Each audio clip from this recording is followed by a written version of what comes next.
it's Romania versus England. And this is for the FFC Welterweight International Pro K1 belt. This title bout is scheduled for 5 2-minute rounds and is being sponsored by the Greenhouse Tannery. In the blue corner, representing Team Cardos and Romania, please put your hands together for Anghel Cardoş.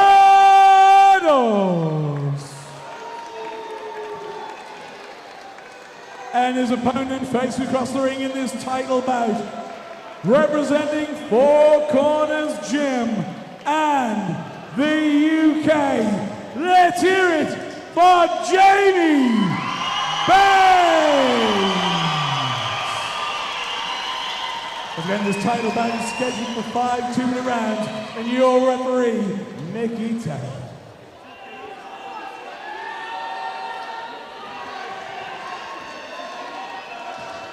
The referee gives both fighters their instructions, both looking very focused.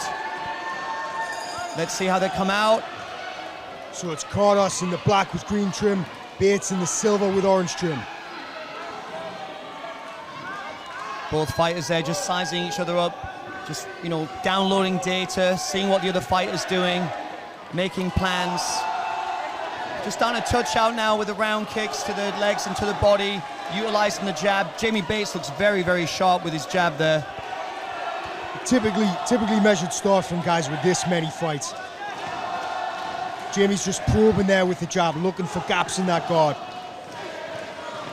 Absolutely, no running forward there, throwing wild shots, just both of them very composed, both at the top of their game there. Jamie just came out with a lovely lead left hook there. Just caught a little jab there, but slipped off. Again, Jamie leading off with a left hook.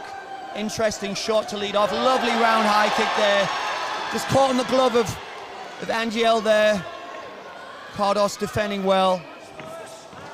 I like what Jamie's doing with his jab there. He's just picking, mixing it up. Sometimes he's touching him, sometimes he's hitting him hard. Yeah, just confusing your opponent, you know, is this shot going to be hard, is it soft? Get them thinking, you know, think about anything else other than defending the shots coming in, because they're just so much setting puzzles, setting traps now, I think. You know, hopefully Jamie's going to continue to just land that left jab, just pick away his opponent, come in with a nice strong low kicks. Lovely front kick there to the body, just making Cardos ask questions. A jab to the body, step deep.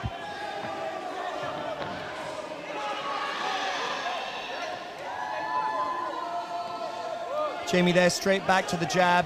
Nice high guard, lovely lead round kick to the body there on Cardos.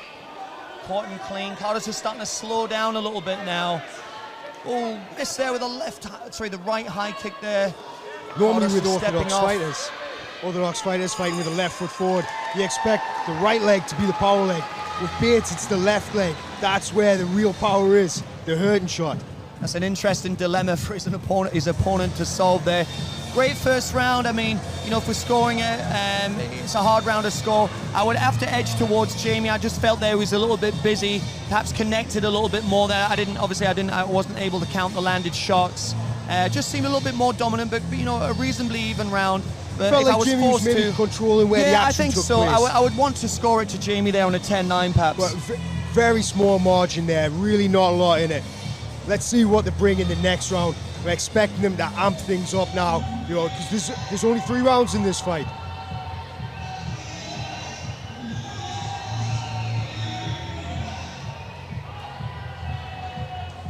Three rounds just doesn't give you a long time to pace a match. Okay, so we come out now for the second round. Both fighters meeting in the center of the ring. Jamie getting back on that jab, doubling the jab up there, just catching, just grazing Cardos there with a second jab. Again with that lead left round kick to the body, falling a little bit short. Cardos there cutting Jamie off, trying to get him in the corner, but then Jamie straight out again with that lead left hook.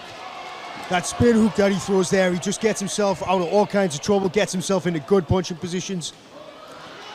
So it's interesting there what you said before with Jamie boxing or fighting out of an orthodox stance, but however his left leg is his strongest leg there. I think that it's the shot that's the most telling now. It's the one that's landed the most. When he's let the right leg go, he hasn't been finding the target, but that left leg's been very consistent. Absolutely, Jamie, very measured there with his punches. He's great balance and coordination. Not a hint of ring rust there, as again he takes the center of the ring, misses with a right uppercut. Anghel just looking a little bit bloody in the nose there, looking a little bit flustered now in this second round. Yeah, flustered is a word I would absolutely use there.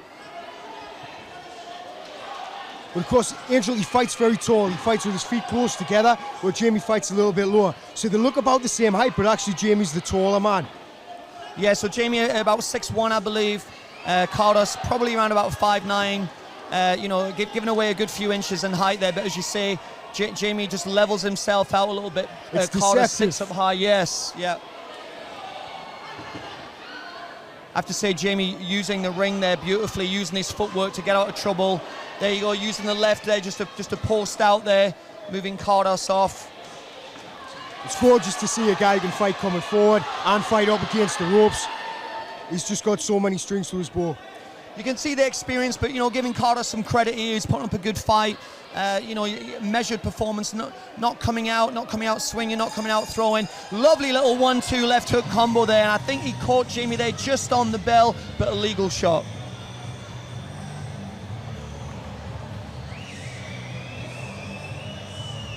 That's right, so we've been talking Jamie up a lot. You know, I've been beating him up too much. I don't think that we've given enough credit there, the way that we're talking about how good Cardos actually is. He's putting up a damn good fight. He's looking good. He's landing some. You know, but I just feel like Jamie stepped it up a little bit in that round, and he edged it more certainly than the first even. Absolutely, I agree with that. I mean, Cardos did have a good second round there. He didn't give away too much ground. In fact, on 2 occasions at least, he actually worked Jamie into the corner. But, you know, Jamie, rather than moving off to the left or right, he came forward with controlled and centered aggression, and then actually pushed Cardos back into the center of the ring. And that's a function of the size that he's got at this weight. He cuts an enormous figure at 77 kilos. I don't know how he does it. What's Jamie Bates' walk-around weight? Oh, up in the 90s. Really?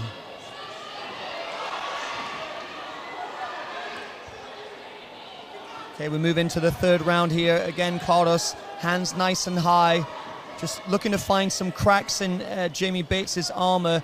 Shoots in there with a right high front push kick, getting a little bit busier now. Jamie coming up with the body and then back up to the head with a straight right. Cardos able to land some punches there. When he let them go, he is landing. I think that's what he needs to do right now, is just let his punches go. Absolutely. Cardos again getting Jamie into the corner.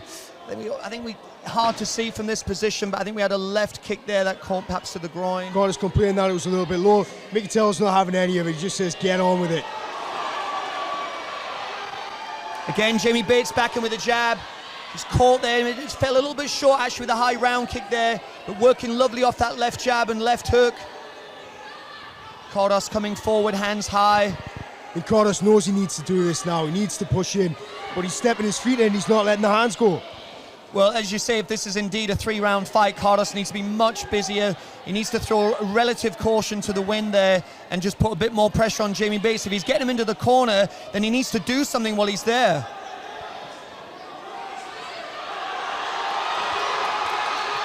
He just turned his right hand around the side of the guard there, caught Cardos. Nicely on the side, and again with the right hook there over the top of the Cardos guard. Another right hand.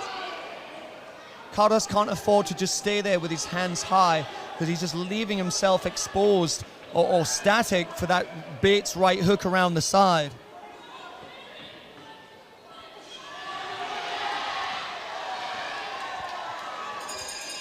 Well, that third round turned into a boxing match. There was very little kicking to be seen. I believe it's actually a 5-round. We're going to check the it's a 5-round fight. There we go, yes. It's a 5. It looks to me to be a 5 2-minute round. We do apologize. The fight card hadn't been very clear on that. But it looks to me to be a 5 2-minute round fight. So we've got 2 more rounds in the bag. Oh, brilliant. Even better. Sorry, 2 more rounds out of the bag to be put into the bag.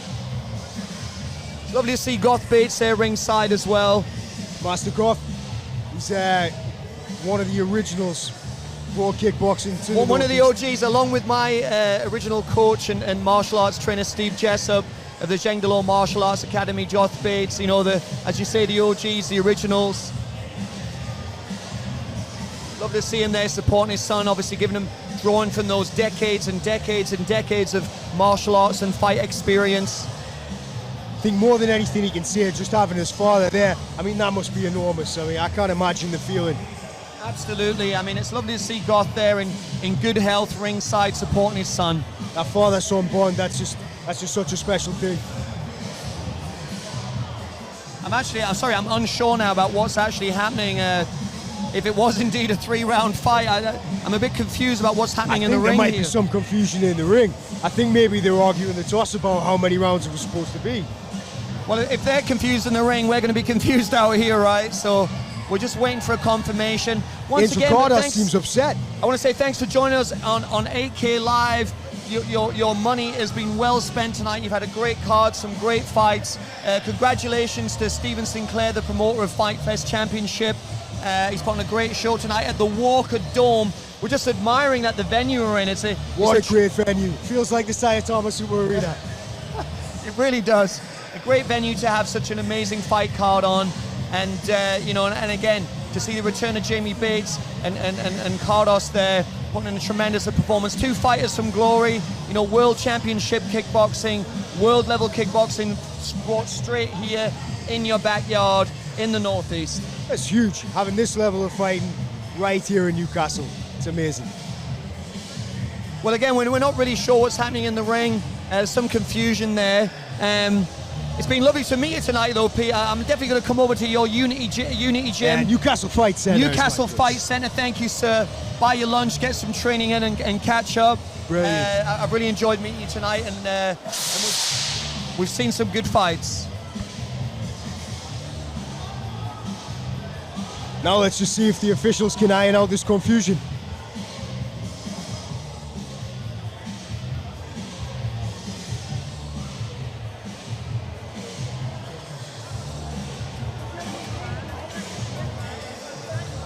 It looks like the fighters are equally confused, so we must apologize for this, but it's all part of the drama, all part of the fun on this live feed.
announced and the fights have been announced and the posters have been put together, a poster came out to announce myself and you doing the commentary and the hosting.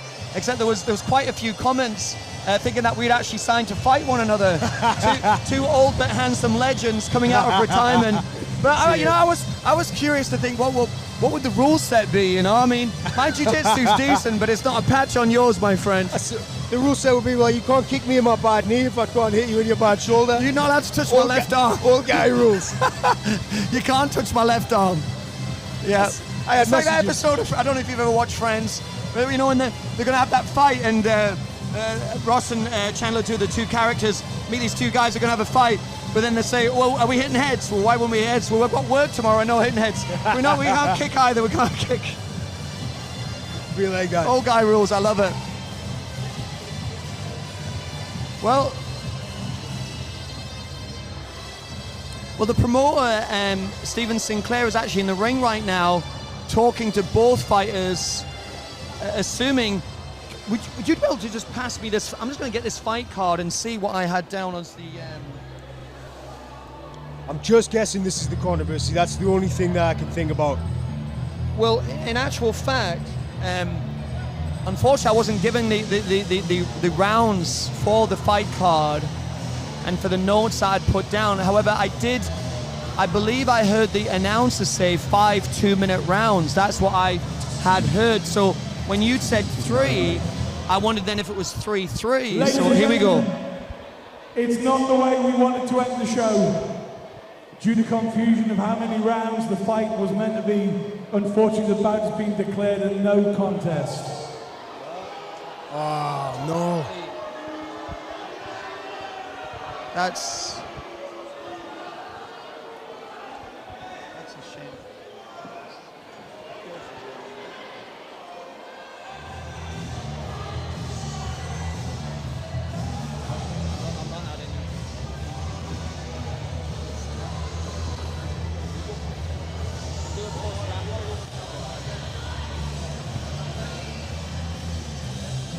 Thank you for joining us on Fight Fest Challenge 16 here at the Walker Dome. Unfortunately, on the last fight, there's been some controversy. Ladies and gentlemen, it's not the way as we I want to end the understand show, it, but please a put your confusion hands there in together. regards to the rounds. So unfortunately, the fight's been declared a no contest due to the confusion. At least that's what I can make of it. Peter, what's your feelings on this? Yeah, it's been declared a no contest. It's not for me to comment on what's correct or not. It's just a real shame that a great show and a great fight has ended in a disappointment, not knowing how to feel about it. Still, let's not focus on that. Let's focus on an incredible night. Yeah. It was amazing. A lot of great fights.